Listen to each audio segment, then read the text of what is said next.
For the best Italian food in Western New York, Elliott Apollo's, call 716-825-3675. The Lardon Construction Group. Fubo TV, the official streaming service of Due Champions. FanDuel, the official sportsbook of Due Champions. For all your summertime needs, beauty pools, as well as kayak pools. CX Chronicles, your total customer solutions focused manager. W.GG, the official energy drink of Due Champions. Hey, Sons of Erie, our artwork looks better on your walls. Hamburg Brewing, please visit our tap room on Boston State Road, Hamburg, New York. And finally, Fat Boy Surf Club for all your surfing needs.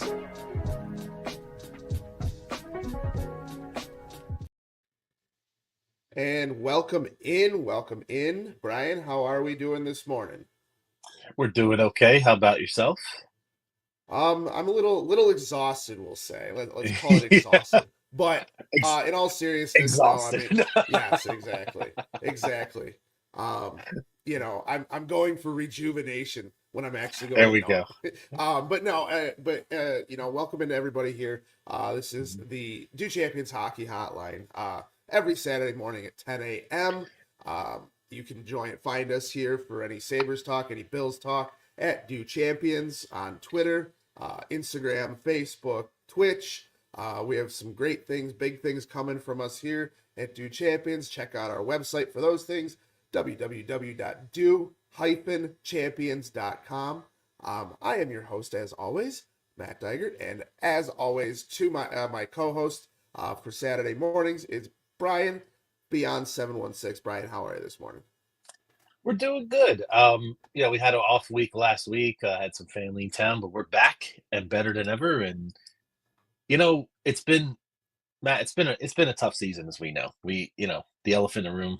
Everybody knows that the 14 years is going to probably continue unless we do have a 0.01% chance. So you're telling me there's a chance, like Jim Carrey and Dumb and Dumber, right? So there's still a little flicker of hope, but we've been very negative about this team for really since the onset of our podcast, and for good reason, right? But maybe it's time to shift into some positives that we're starting to see in terms of some things. I feel like there are some roles that are being a little bit more defined on this team, and we could get into that a little bit as we go forward this week, and as we get closer to the off season. But I don't know about you, Matt, but I like the compete level they're playing with. I like the togetherness they seem to have, and that they're not quitting. I think the body language of this team looks better. Maybe that coincides with the Darlene meeting with Kevin Adams, potentially. Because I know Elliot Friedman said that they cleared a lot of the air, and maybe that kind of trickled down into the team, and we'll see. I mean, it's a small sample size, Matt, but at least it's a little bit encouraging. No, and it is. It is definitely encouraging to see them on the ice the way that they've been playing.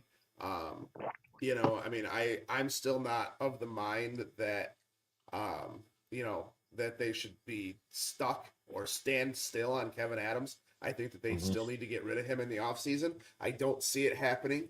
But they are playing better. I do think that this clearly shows UPL is not the answer. I mean, you have in terms of him being all by himself. Yeah. Well, it's not even necessarily that. Like, I don't even trust him on a game-to-game basis because he still gives up 4 or 5 goals, even though like we might come out on top of that one game that he plays. He might have an 8-1 record. I'd rather it not be 7-5 and have to score all those goals, because that you're the one time it actually needs to be something, and you play him, and I just don't trust him in that situation. I don't trust him in those situations. So I mean, that might be a me thing, but I'm all out. Like I've been, I was 90% out on him, 80% out.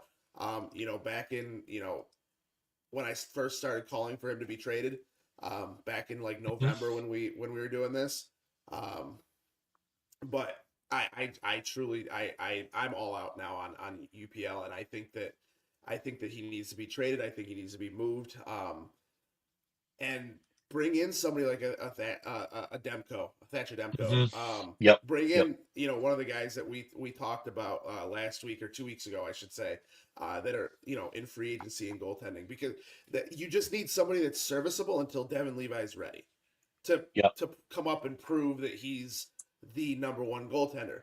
And unfortunately, if that doesn't happen and he doesn't pan out, I don't see that happening, because I was listening to Marty Baron the other day, and he said it's very rare when a goaltender has this type of career so far, the way that his career has been in Devin Levi, that he actually fails on the higher level when he goes through the correct development. So I'm excited to see, how that works out. But I do think that Devin Levi needs at least one more year of seasoning down in Rochester. Do I think he's going to get that time? Probably not, because they're probably going to, Kevin Adams probably is going to realize, hey, my job's on the line next year, so I need to have Devin Levi up here and show that he can be the goaltender. But well, you alluded to Thatcher Demko, right? He has 1 year left at $5 million on his contract, and I mean, if you could pair Ukko-Pekka Luukkonen in a deal with another player that the Canucks might covet. The Sabres do have a lot of excellent prospects, right? As we know, Matt. So maybe you could kind of attach him, and we could get Demko somehow. And even if we had to pay a little bit more, that you could have a situation where you have a Demko and a Levi as the backup, if they so choose to do that, where you don't put a lot of pressure on Levi to. And that's going to be the biggest thing, Matt, is to manage his expectations, right? If he's up here with the team next year, right? I think what hurt Devin Levi is kind of weird, Matt. That 6-1 stretch he had when he came up late in the year when we pushed for the playoffs probably was the worst thing that could have happened to Levi over the last couple of years, because it set an unrealistic expectation for him and us fans, right? We thought, oh, our Hasek is here, right? Our Ryan Miller is here, and we all kind of felt, I took some of the bait on that too, but it was just way too early. So they have to find that right goaltender, and with the cap, you can finish in a second, but I just wanted to touch on this point real quick. Is he's only got one player. You bring up Ryan Miller and Hasek and things like that. I actually don't think it was the worst thing to happen, because it showed what he can be when he has a full season behind him, when he has, so we got to see what it is, and sets our expectations as hockey fans in the correct area.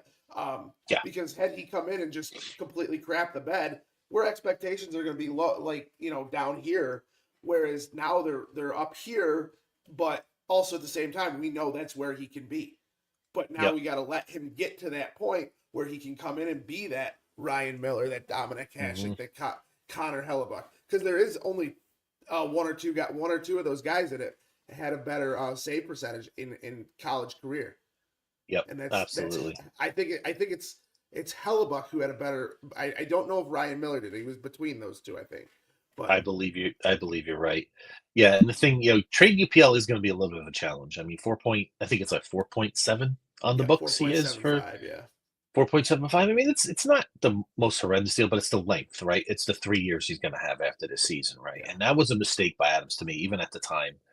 I didn't mind the number. I just didn't like the years. I thought that was just too long of a commitment, considering that we have Devin Levi. I think if they would have signed him for 2 years, Matt, I would have said, okay, that's good.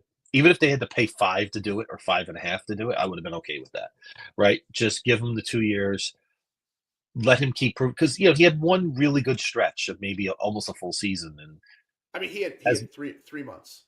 3 months, yeah, which was very good. I mean, he was very good. I mean, he's been dreadful the last 30 days. I mean, he's got over 4 goals against. I mean, it's awful. Like, you don't even want to look at the numbers. I think he's got like an 8.87 or 8.89 save percentage. Like, that's 8.47 this month, by the way. 8.47. So even and we're seeing a journeyman James Reimer, who's had a pretty good career, right? Pretty solid. A functional veteran goaltender, and we see the difference in the Sabres right away, right? Consistent. No, he's not perfect. He gives up his goals here and there, but that's fine. But he keeps them in the game, right? He plays to the flow of the game. And that's where I think UPL struggles at times. He doesn't play the flow of the game. So I agree with you. I think it's a mental thing with him too. But you know what, Matt? In professional sports, Stop the puck. You get paid to stop the puck. stop the puck. Stop the puck. Yeah, this isn't this isn't a situation where it's like, hey, pat you in the back. This is NHL hockey. This is the elite of the elite and elite. So we can't sit around and wait for him, while we're developing the rest of our roster. So and listen, and to his defense, there are still things on the defense we need to fix. There's still things on the bottom end of the forwards we need to tinker. I don't think we need a lot, Matt, but I think if they do that, that will help any goalie who comes in here, whether it's still UPL but See, and that's the thing. I'm of the mind after seeing JBD play, after seeing the way that Brandstrom's playing in the AHL, after seeing the way that these guys are playing together on the defensive side of things,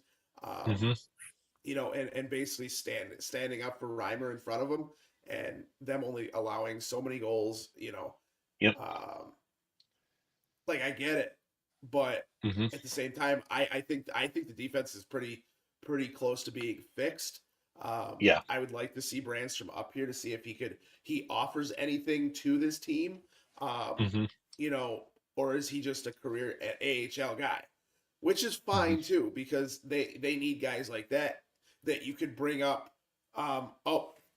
We saw it, all year in the last 2 months, 3 months, is people got sick all the way down and it just kept lingering. Okay, so bring Brandstrom up, or bring Ostlund up, or bring whoever it is. You got to have those guys that can come up for a game or two in an emergency situation, and that's perfectly fine of him being a career AHL guy. Just gotta use these guys. So. Yep, absolutely. And you mentioned Noah Ostlund, so today is Noah Ostlund's debut. With the Buffalo Sabres up from Rochester, probably just getting a little bit of a taste before the AHL playoffs, right? So I believe that seems to be the plan here for him. So, but for anybody at home who's not that familiar with his game, I mean, I was kind of reading about him, and his numbers really don't suggest in Rochester he only has 17 assists, but he has 19 goals, Matt. But everything I read, incredible hockey sense, world class playmaker. I read another article where they said the game for him comes so easy. And it was a thing on the Athletic about him, and it talks about how it's very rare that scouts will say that about a player, right? It just comes so easy for Ostlund. If you watch some of the replays, and you could just see the untapped potential. Like I envision him being a top line center, maybe on this team someday, playing with Tage. But when that's going to be is the question, right? It could be at least a couple of years or so. So they got to manage him correctly here. And the other things I read about him, the work ethic, Matt, hockey sense, things like that, makes line mates better. These are the kind of players we need on this roster, right? We talk about it all the time. We have a lot of shooters. We have a lot of scorers like Jack Quinn and things like that. But we need guys like Ostlund, especially at the center role, to put it all together. He's a guy I would, if I'm trading him, Matt, it's got to be for someone big. I am not just pawning him off for a third line guy or anything. Like he's staying. To me, he's part of the long-term plan of this team. Well, and that's kind of how it is with a lot of these prospects on this team. I mean, let's kind of go through them real quickly. You got Benson, who's no longer like a prospect, but I still put him down in that tier because he is under 20 years old. You got Benson, you got Kulik, you got Ostlund, you got Roseanne. None of those guys, I would actually, Levi, I wouldn't trade any of those guys for less than an unprotected first. Yeah, or I have to package that to get like an Elise Pettersson. Like I'm not interested in getting, let's say, I listen, and no, this is no shade at Ryan McLeod, right? But I'm not trading those guys for like a Ryan McLeod. Like I need a top, and I love Ryan McLeod. We'll get to him later through the year, but I need a true impact guy at the top 6, 100%. Like, so I'm definitely not interested in doing that in any way, shape, or form. No, and that's kind of where I sit on it as well. With them making any of these moves or anything throughout the year or even next year through the summer, I hope I don't see any of those names in any trade packages, trade rumors, or anything like that. I get it. I do, because you need to give up something to get something good. You need to give something good to get something good. I get that. But unless you're getting like a number one center back, or you're getting a Connor Hellebuck or anything like that, there's really no reason that any of those guys should be included. Yep. You know, the other thing though, too, real quickly with Osland coming up, everybody's I see online, everybody's like upset that it didn't happen sooner. How are they going to bring these guys? How are they going to bring any of these guys up without moving off of somebody? Yep. Yeah, and that's the challenge. I mean, it's a tough thing to do in this league right now, with no movement clauses, with salary cap issues. Like, there's, listen, I'm sure some of these contenders would love to, like the Maple Leafs. I'm sure they would love to add more. Heck, they could probably add another 50 million to their team if they could. Oh yeah. I mean, the amount of money that they generate for this league, Oh my God, they would absolutely, like, I'll do it in a heartbeat. But Tampa Bay right now is $8,000 in cap space. 8,000. That's it's the slimmest of margins. But yeah, Matt, the Sabres are just going to have this off. We talk about this a lot. The most important off season, like year to Brandon Bean, right? A lot. This off season to me is without a doubt going to set the tone for this team the rest of the decade, because we're spending 37% of our cap on defense right now, right? We haven't even talked about Bowen Byram yet, right? And if you're going to extend him, we're going to have 4 pretty expensive defensemen on the books. Is that something you're okay with, or do you feel it might be a consider, like, as much? Listen, I still like Owen Power, Matt. I do, and I still like Byram. But if I could allocate some of that to another star forward, I would probably rather do that. But I wanted to just get your take on that. Yeah, no, I put it this way: unless you're gonna pay a number one center, I'm fine with it, because there's different ways to build a roster. I'd rather have a good spine down the middle in the forwards, have pieces on the wings, go pick up a Mitch Marner in the off season, and then I'll be able to have Bowen Byram, Owen Power, and Darlene, and then pair them with guys that are, your stay-at-home defensemen, because those 3 guys are offensive defensemen. Yes, they play defense. Yes, they're good at defense, but their true game is going forward. And if you have a guy on their opposite side playing right D, then those guys need to be the defense, like the ones that are staying at home, the defensive side of the defense, so that if something were to happen, somebody's back, at least manning the store back there. Absolutely. And it's funny you mentioned Mitch Marner. I was thinking about a team, and this is a weird take, Matt, but I went to see the Padres last week here in San Diego. I went down there to see the stadium's beautiful, by the way. I don't know if anybody's a baseball fan, but that's one you put on your list, right? But I was thinking about the Padres in terms of the Sabres, right? The Padres at one time had so many amazing prospects in their system, right? But you know what they did? They went out and got Manny Machado, right? And as soon as they got Manny Machado, what it did is, I think it allowed the Padres to think, okay, now we can start pawning off some of these prospects and get better and better and better. Like, it almost awakens the sense. It's a weird thing, Matt, right? But if we added a Mitch Marner, right, I think the Sabres would then look and say, wait a minute, Isaac Rosen, we can move off from him, or we can move, right? Like, they're almost afraid to do it, I feel, at times. And maybe it would just put everything together in that sense and change the kind of the focus of the organization, right? But again, we keep coming back to this point. Is Kevin Adams going to keep his job, A, or B, is he the right guy for this? And that's what I don't think if there's any world that he's not back next year. I think that he is pretty much set in stone, unless he quits himself. I think it's pretty much set in stone that he's but also at the same time, Going if they do bring in a Mitch Marner during the summer. Again, that does the same thing as a number one center does. It puts everybody back in the correct position a little bit because now your top line is probably Josh Norris, Tage Thompson on the wing, and Mitch Marner on the other wing. So it kind of drops everybody down a little bit into a better position. So now your second line is Kulik, Peterka, and Tuck. Sign me up for that. Yep. And then having a third line of Quinn, Benson, and McLeod. Like I can envision all of that because once you put that top line scorer up there on that top line, yes, he might not be the center that we've been talking about in like Elias Pettersson or anybody like that, a veteran coming in to play number one center. And, but it kind of slots everybody down in the correct spot a little bit.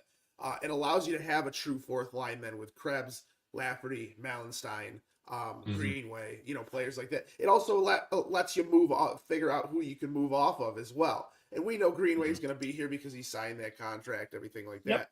Same thing with Zucker. So you're going to have to move some of these pieces off of this team to fit not only a Mitch Marner in there, but also to have Isaac Rosen in there, or maybe you move him, or move off of him in a trade or something. But there's a lot of things that between now and next year, I fully expect most of this team to be exactly how it is now. But I do anticipate them at least going after Mitch Marner, whether they get him or not. Potentially. Yeah. I mean, I hope so. But the thing is, the flip side is, and Kevin Adams, listen, I don't agree with him on everything, but he's right. The cap space could dry up really quick with the RFAs. And I do agree. I mean, we have Bowen Byram, who's going to be doing nice raise. JJ Peterka is an RFA. I mean, that's really the big one. McLeod is also an RFA. McLeod's having, one of the best years of his career. And then you got the other thing we got to consider. I mean, it's not so much for next year, Matt, but Alex Tuck has one more year of 4.7. You have to really start thinking like if Brandon Bean was running this team, can we get Brandon Bean to run the Sabres this offseason? I mean, can we? Maybe that would be a solution, right? We could, after all the things Brandon Bean, but I think Kevin Adams needs to look at Brandon Bean, right in his backyard, and say, hey, look at the way he handled. A little bit too. I do. Think I hope so. A little bit too. The way that he got the core sign, right? The Benfords, finding those right players, right? I mean, Alex Tuck is one of those guys. So let's not mess around here. Let's find that sweet spot where he gets compensated well, right?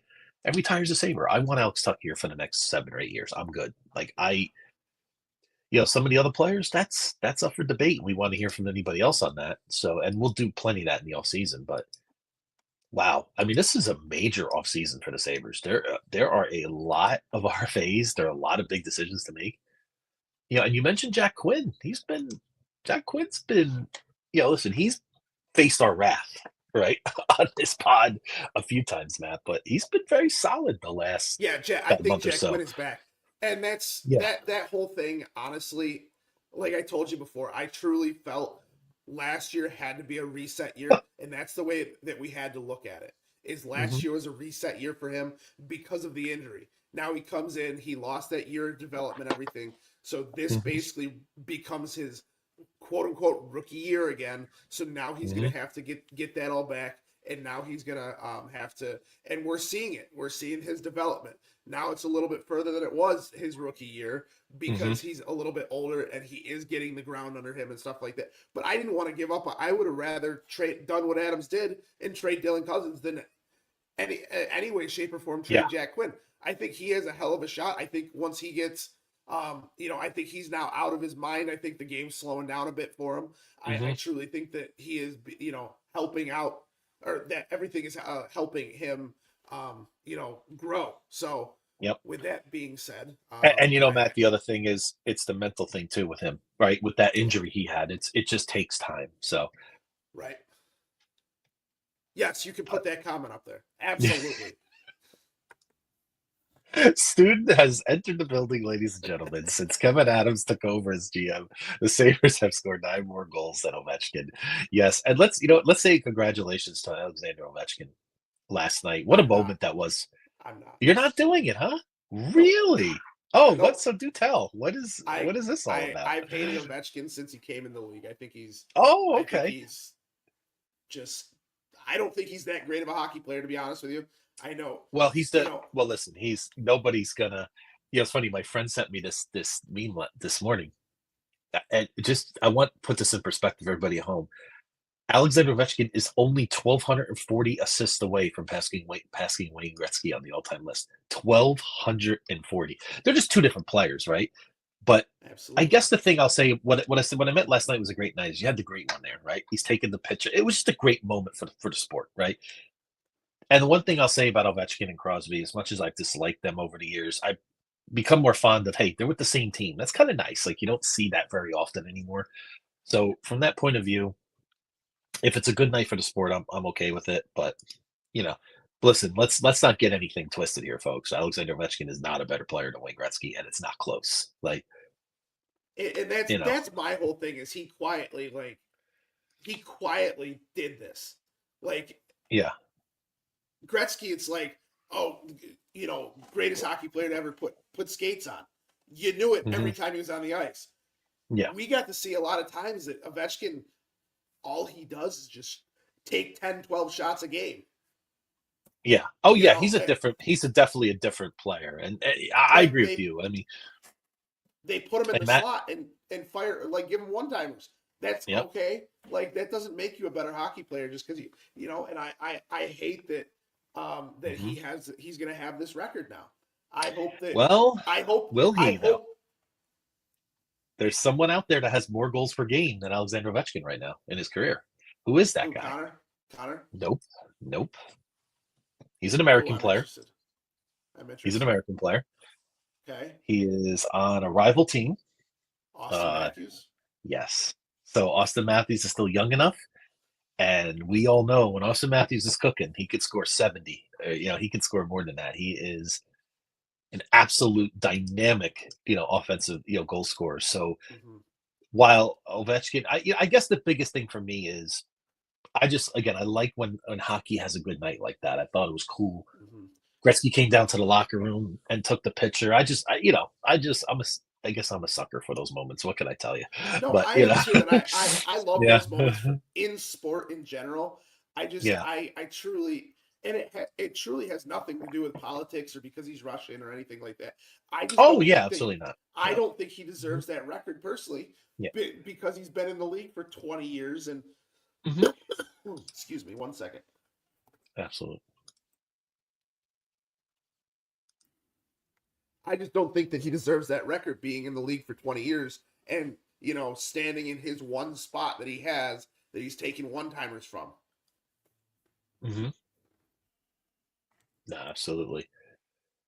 So, listen, it is what it is. But again, you're right. It's just, I think the biggest thing that has to be told is they're just two different players, Ovechkin and Gretzky, right?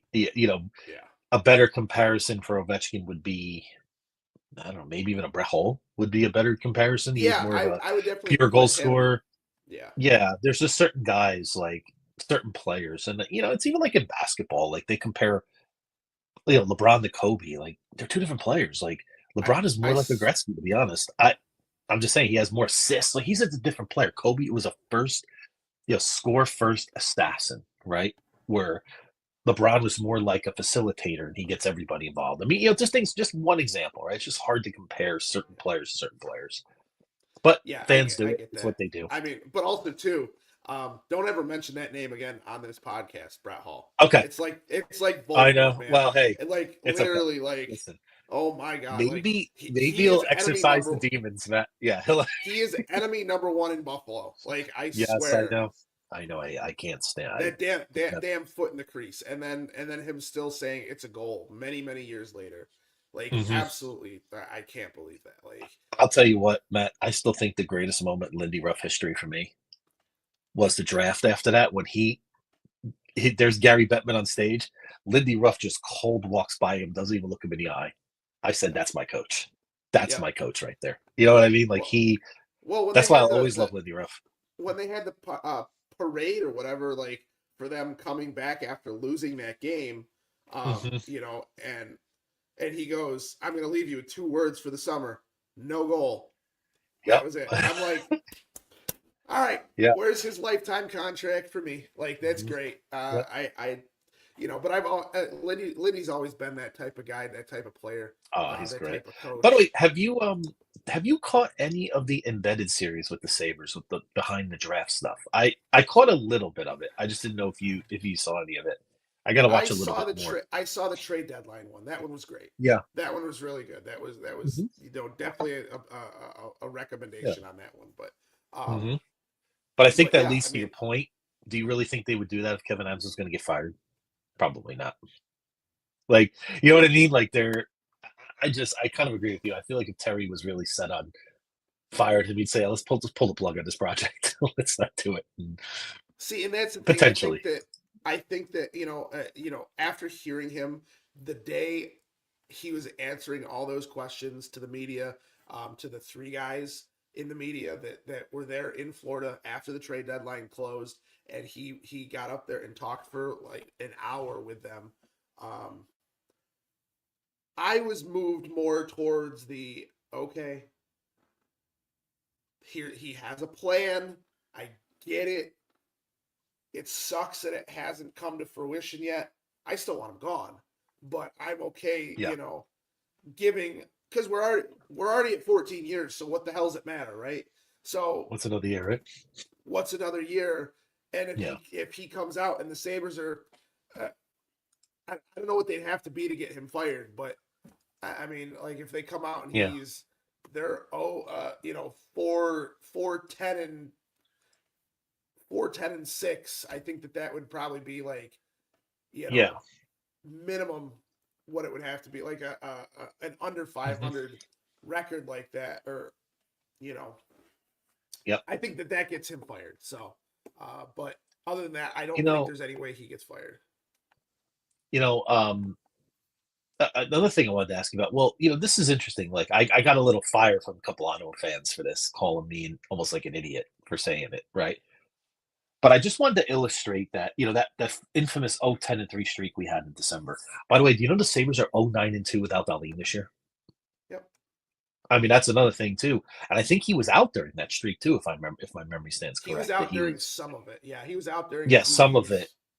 But if you took again, just removing that streak, and I'm not saying we remove it, but if you look, there's a sample size of over 60 games. They're 32-26-3, Matt.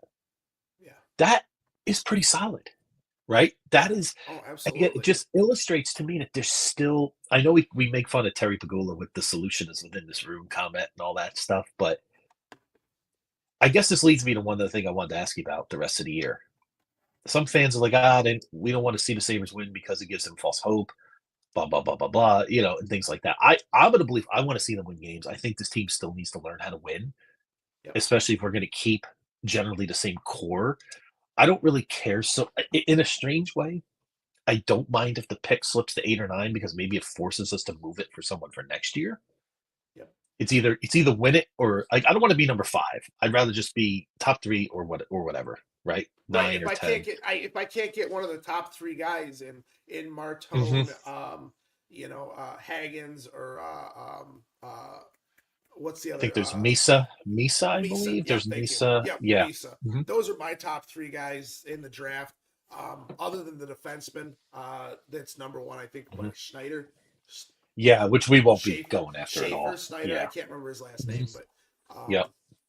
but no, and Watch, that watch the Sabres take them, but I digress. But I'll leave that I alone. mean, that's the thing. Let's be serious. If the Sabres had pick 8 or 9 and he falls that far, and they don't take him, or they take him, I'm okay. I get it. He Yeah. fell. The projected number 1 overall pick fell to us at 8.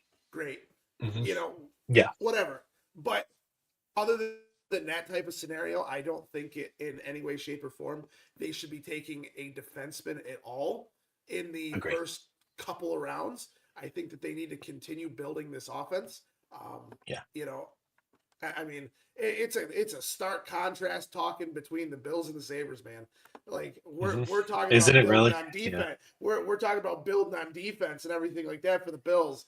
And for the Sabres, we want to continue building their offense because at this point right now, why not have two of the highest scoring teams in professional sports, right? Just score 5 to 10 goals a game at this point. Who cares? Hey, Like, you know what? I don't always agree with Colin Cowherd, but I always love this comment. He says, if you're going to be bad, at least be interesting, right?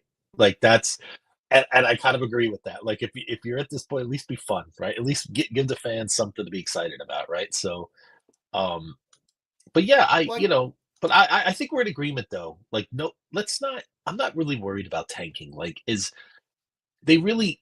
I mean, they could definitely get in the top 4 if they really tanked and lost a lot of these games coming up, for the draft. But I'm not really interested in that. I just want I want to see the players that are starting to show with their truly one of the value worst to decisions. continue. Truly one of the worst decisions ever by this team is tanking that year. Like I understand, I get it. You know, Murray was going after Connor McDavid and everything like that. I get it. Sabres were the worst team in the league. They deserve to have Connor McDavid, and they get the consolation prize in Jack Eichel. Well, guess what? You tanked. You cost your team 6 years, 7 years, 8 years now, additionally, and you're no closer to the playoffs than you were with Jack Eichel. So I mean, it sucks. Well, I do agree. You know what the other thing is? I wonder if it's something I've always thought about. The year after, right? Remember the Sabres after they got Eichel, they started. We signed. We got Ryan O'Reilly. We got all these players, right? Yep. Would the Sabres have been better off to tank again in 2016, where you could have gotten a Matthew Tkachuk in that draft? You could have gotten a PLD. You could have gotten Austin Matthews. You could have gotten Mikhail Sergachev, who we passed on with Alex Nylander, Charlie McCoy, like McAvoy. Well, that was just bad really good drafting. players. I mean, it truly was that bad also drafting set us back too. Yeah, I mean, it truly was bad drafting because who was it? It was Murray, right? Who drafted? Yeah, Tim Murray. Yeah. Yeah, Tim Murray was a good trader, but he wasn't. Yeah. He wasn't a good drafter. Yeah. If he had taken Sergachev instead of Nylander, like, what are we doing here? I mean, like, I just don't understand where his head was at with Nylander. I get it. Oh, we saw the talent from his brother.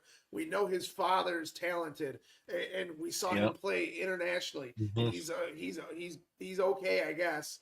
And it was like, okay, you kind of wasted a pick there. But I mean, if they were going to go full tank, I wish that Tim Murray would have just gone full tank. Go after the number 1 pick again. Bring in Austin Matthews or Matthew Tkachuk.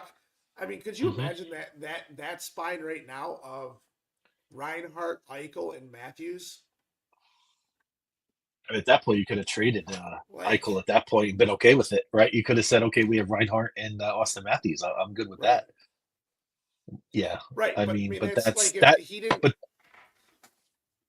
I think you're right about the tank, Matt. I think that just set a bad precedent for the Sabres, right? It just. I get why they did it, but they also made it public too. Remember Darcy O'Gear said the next 2 years are going to hurt or it's going to be suffering. Remember he said that before. And we kind of know why they were doing it. It's just you could have done it a lot more quiet.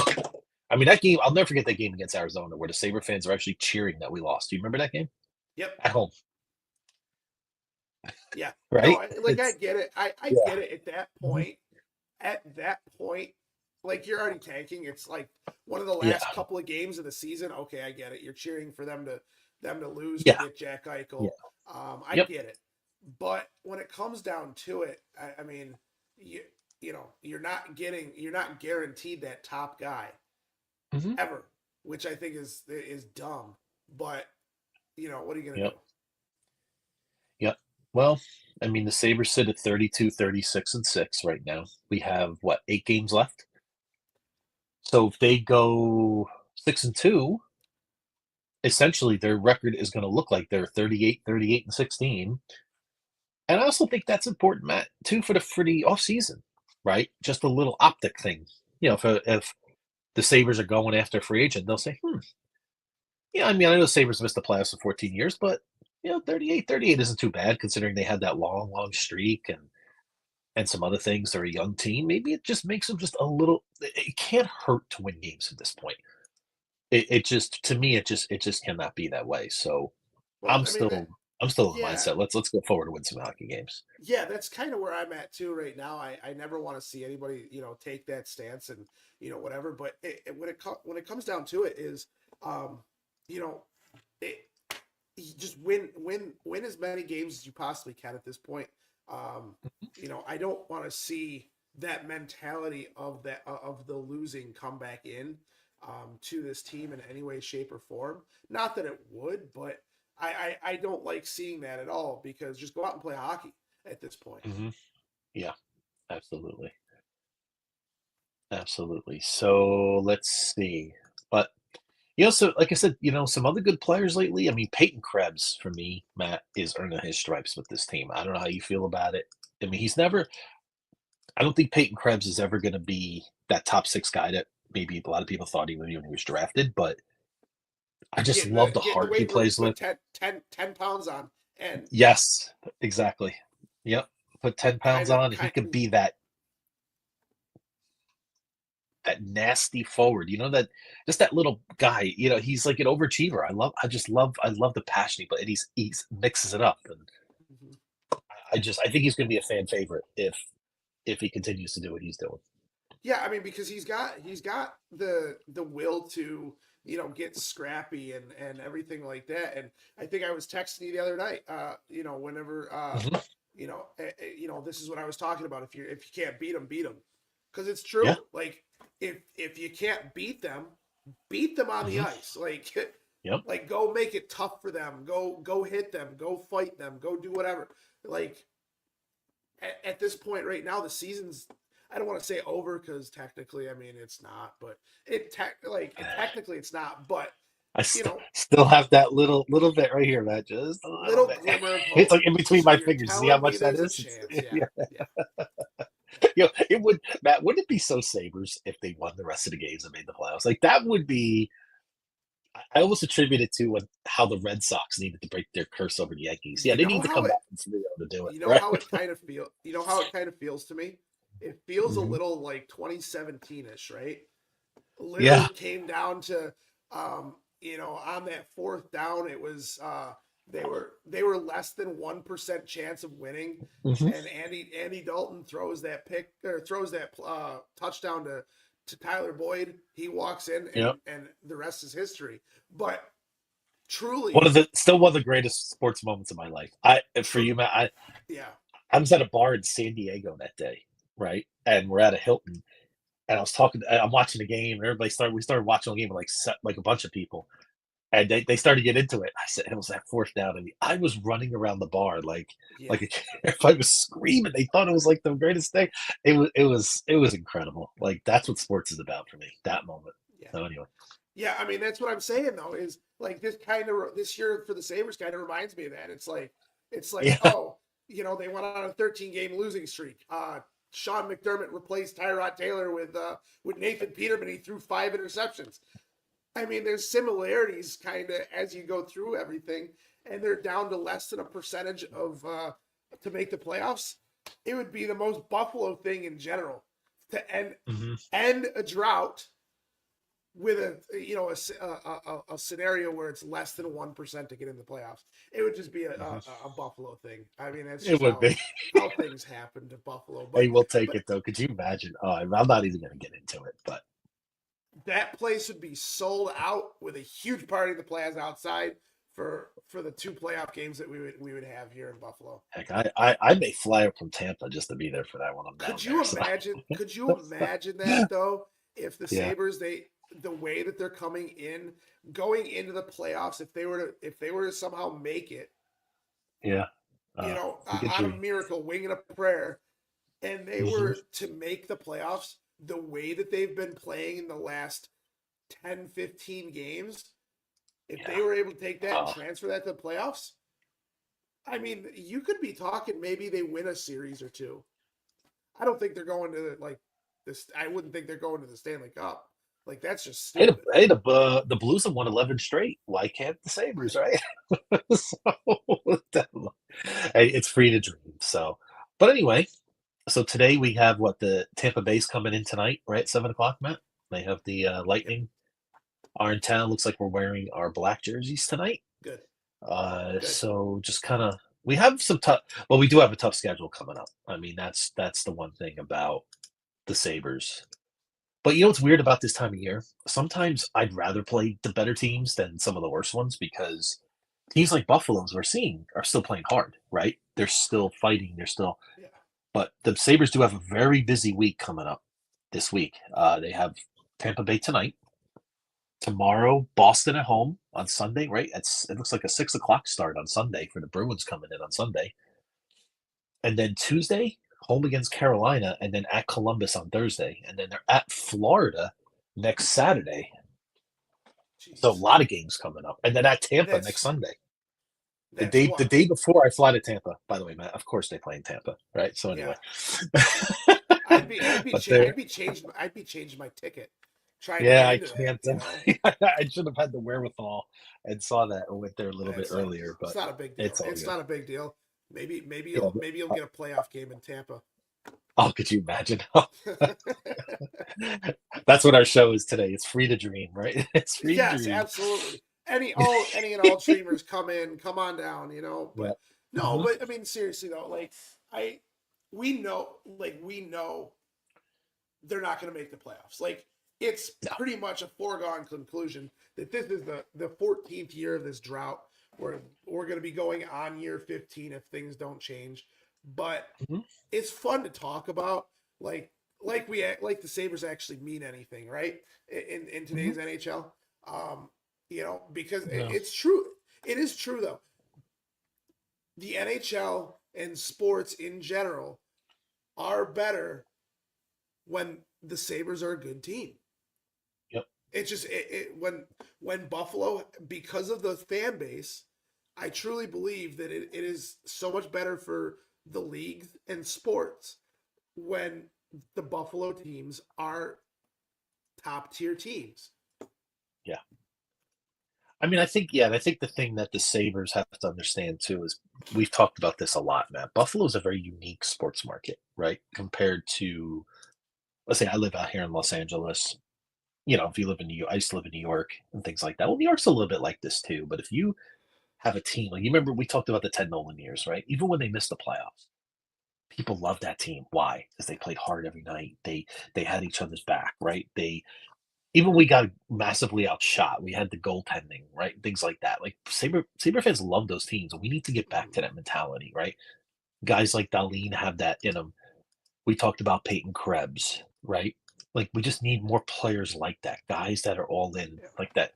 My dad always talks about the Buffalo teams need that heartbeat. When he's referring to, he lived in Buffalo for 40 years. He said that's what people Buffalo respond to. They want players like Josh Allen. Like it's not even the fact that Josh Allen's a great quarterback. It's this, right? He's got a lot of this, and that's what I think fans resonate with, right?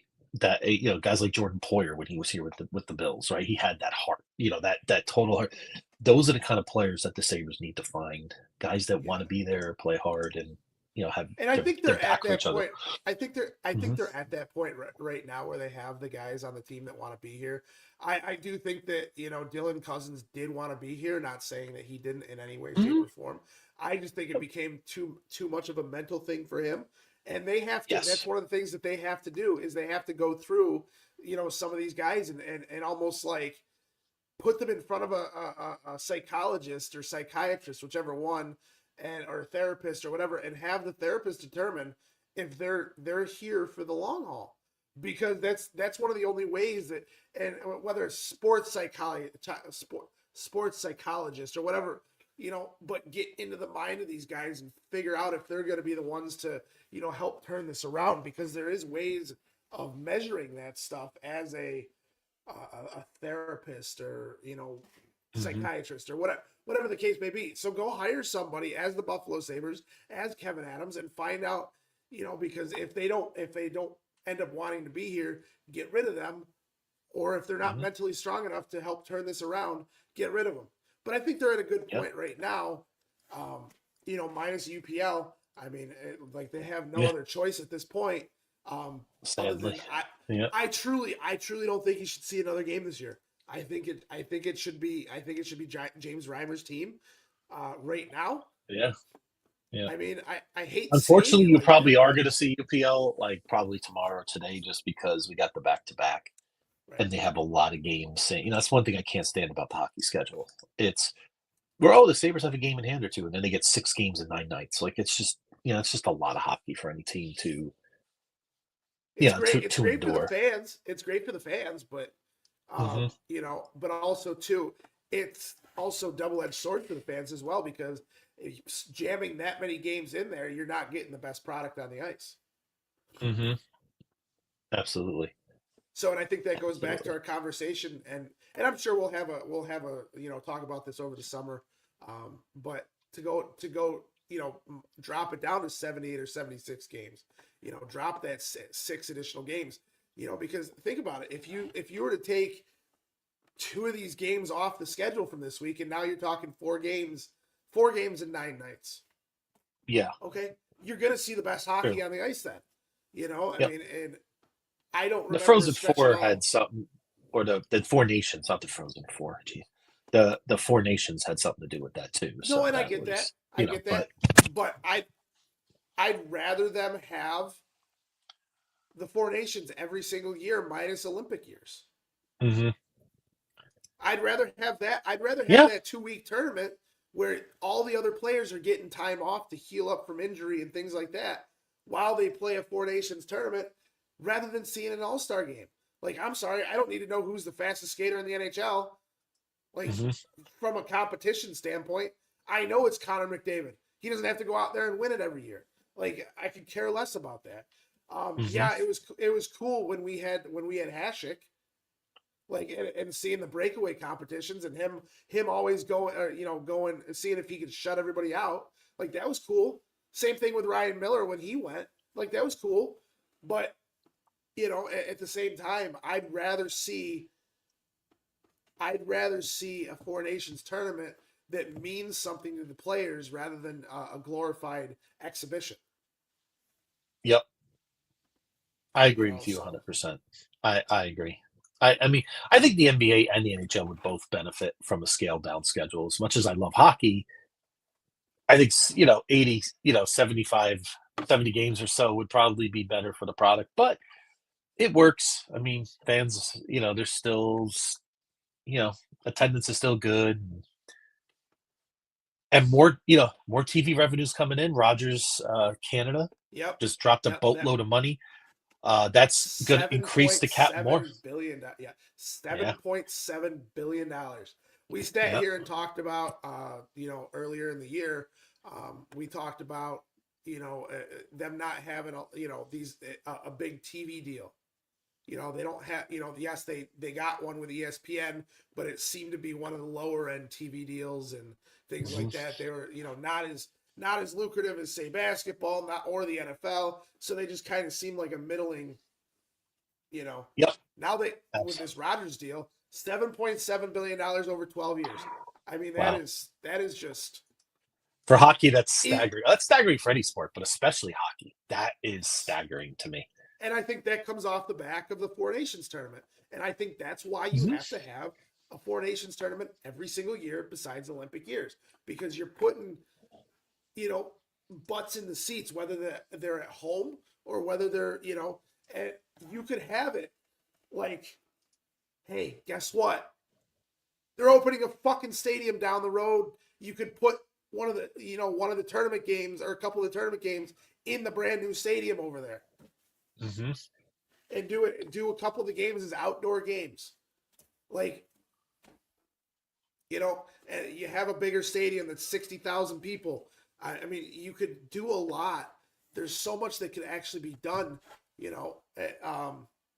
with that. So I think that they need to have good attractions like that for hockey because they don't do a good enough job of promoting the sport.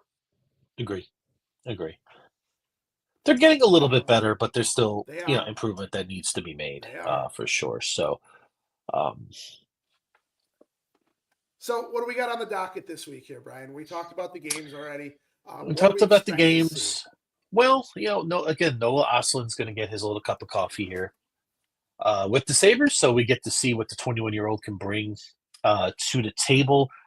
I don't expect a lot. I know he was with the second power play unit. I think I saw a tweet about that. So maybe we'll see Noah a little bit on the power play, which would be nice to see what he could do. Other things, other items. Josh Norris. I would say see you in October. See you in September. I'm not Absolutely bringing him back for. Do not risk any additional injury. No, I'd rather him get healthy. Let's get him right for next year. In terms of that. So, and just continued better play. I mean, even Matthias Samuelsson has been decent the last couple weeks. He's got a goal. He's got a couple of goals. Yeah, should have had two. Yeah, he's been playing well though. He looks. So again, maybe just keep focusing on that. Let's get his game back, and for two reasons, Matt. Number one, be better seeing play. Number two, maybe he could still get us something in a trade, or maybe a team would consider taking him as part of a package. Or maybe he maybe not trade him at that point, but maybe he actually turns into a good defenseman to go. That would be the best scenario. Yeah. To go alongside with Dahlin, Power, or Byram. Mm-hmm. And he can play that's what we thought he would be, right? Well, we thought he would. Hopefully he turns into that still. That'd be great because he's still signed for what, 5 years? Yeah, 4-something million, which isn't that bad now in this league. No. I mean, especially a couple of years, that's going to look cheap. But we still need a right-handed defenseman, I believe. But we still need that perfect pair with Dahlin, right? By the way, do you see Cale Makar's 30 goals right now? 30. I mean, but look at his pair. He's got what's Devin Taves, who's a solid. You know what I mean? That's what I mean. You can't put Power and Dahlin together or Byram and Dahlin together. It's just Dahlin needs to be with a solid two-way veteran guy that knows what he's doing, right? Jacob Slavin would be amazing, but I would pay a lot for Jacob Slavin. But I'm talking about that kind of guy. Well, he needs not going to fill up the stat sheet, but correct. He needs a guy that him as captain can go to and be like, hey, I know I'm the captain, but can you kind of help, And maybe that's part of being the captain is going to Kevin Adams and being like, hey, can we get somebody that I can potentially look up to that what Eric Johnson was supposed to be for him? Mm-hmm. Absolutely. Somebody that your captain can go to and learn how to play hockey and, learn how to play it the correct way and things like that. Not that he doesn't know how to play hockey, but that's kind of the stuff that we need to see happen. Absolutely. And let's just continue to see, Jordan Greenway's probably a guy I'd rather say just see you next year. Guys like that. I'm not worried about bringing them back. I would rather see what I got from some of these other guys right now. See you in May. See you in May. We're gonna continue that. See you in May. Yeah, I like it. Wow, the positive Matt Diegert this morning. What is going on around here today? I told you it's from my exhaustion. Exhaustion. Yeah, so it should be a good week, and as we go forward, we get to the off season, and like I said, we're gonna have a busy off season for everyone out there. So we're gonna have a lot of contracts to break down, and maybe what we'll do, Matt, is we could really do a deep dive, on some of these guys individually. Where are we sitting right now with the cap after signings? I believe we have, if I had to, the projected cap hit in $22 million. Right now we have $22 million in cap space next year, but I'm trying to see how many guys we have signed. 17. So we have 6 spots, $22 million. See how it could dry up really fast? Yep. Right? You still have 6 guys, and we're talking about Peterka. We're talking about Bowen Byram, right? Yep. So this cap room may not be much longer in the tooth. So we may only have $5 million left in cap room by the time it's all said and done. So, I mean, they got to find a way to go after a high-end player during the summer, though. I'm telling you, I feel if he makes it to free agency, I feel as though the Sabres have as good of a chance as the Leafs would be to have, bring him back. Matt, if that costs us Bowen Byram to get, or even Peterka to get a Mitch Marner, I'm okay with it. Well, What I'm trying to say is trade him Byram, somewhere else to get something else. Like Byram, yes. Peterka, no. I think Peterka is going to be one of the best actual scorers in this league. Probably top 15 scorer in this league next year. But if you add a Mitch Marner, I get what you're saying, though. I can see both sides of that. I don't know how it would come out with the cap, but I don't know where you put, but we're going to get into it. Like what, and I'm hoping we'll definitely get more shows. I want to get more feedback. What do we think you would pay Peterka in terms of year stuff like that? We're going to get into that for each player. Because that's an interesting conversation, right? I mean, I know the Sabres love to doll out those 8-year deals, but I wouldn't do it for all these guys, or maybe even any of them. So Peterka, I would do the 5. You would do the 8 years? I would do the 5. I would do a 5-year, so it's a little bit more than a bridge deal, a little bit more than a bridge deal. But when it's all said and done, you're probably talking about paying him $6 or $7 million for over the 5 years per year. Yep. And this is why this is such an important offseason for the Sabres, to identify the right core guys to keep here for the long future, right? Kind of like what we talked about with the Bills, right? Where, every player that doesn't go on Instagram putting up little googly eyes about their contract has been signed. There's a, you know what I mean? So there's a lesson for any prospective Sabre RFA. Maybe stay away from social media on your contract negotiations, but we'll digress. So listen, this is one Buffalo, right? So there's a lot of our listeners that like the Bills too. So we don't mind dropping Bills nuggets as well. Yeah, speaking of such, let's pay some bills real quickly, and then we can wrap up the show and get out of here.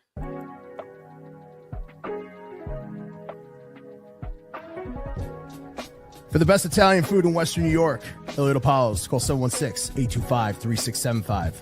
The Lardon Construction Group. Fubo TV, the official streaming service of Due Champions. FanDuel, the official sportsbook of Due Champions. For all your summertime needs, beauty pools, as well as kayak pools. CX Chronicles, your total customer solutions focused manager. W.GG, the official energy drink of Due Champions. Hey, Sons of Erie, our artwork looks better on your walls. Hamburg Brewing, please visit our tap room on Boston State Road, Hamburg, New York. And finally, Fat Boy Surf Club for all your surfing needs.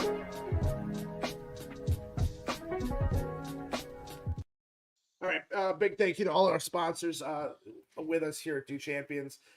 Definitely want to thank them. We want to thank everybody in here today that has watched us. We're trying to put some great shows together. Hockey Hotline, Third Manageable, Coast to Coast, Buffalo Blueprint. We're trying to put these shows together to bring you guys the best coverage we possibly can for Buffalo sports. Tonight we actually have our Live at Hoax with Alec Anderson. So definitely come down,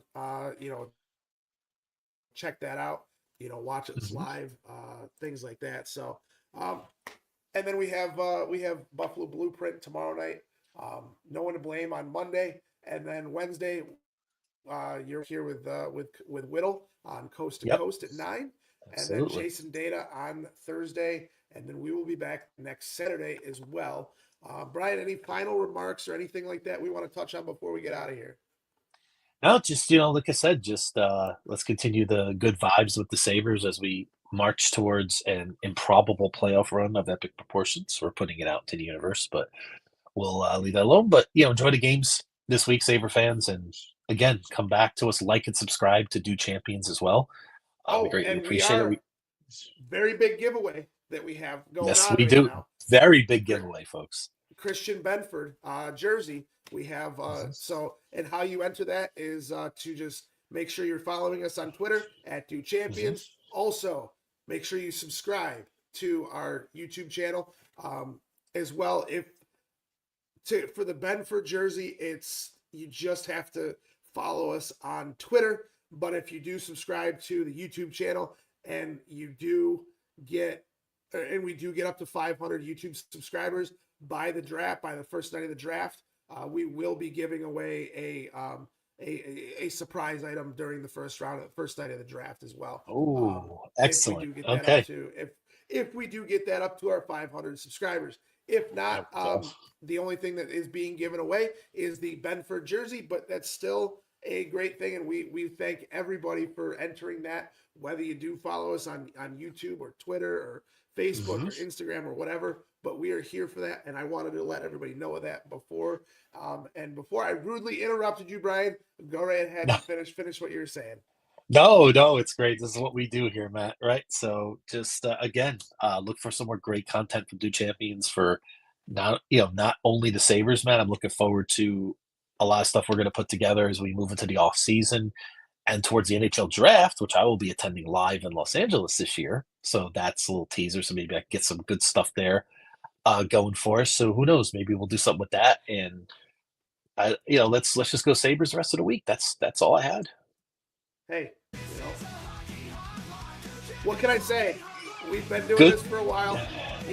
Everybody, we love having you guys here with us. We love doing this for you, providing content. We are working on trying to bring you a couple special guests here in the upcoming weeks. So stick right to us. Watch Twitter. And Brian. Good to be seen. Go Sabres.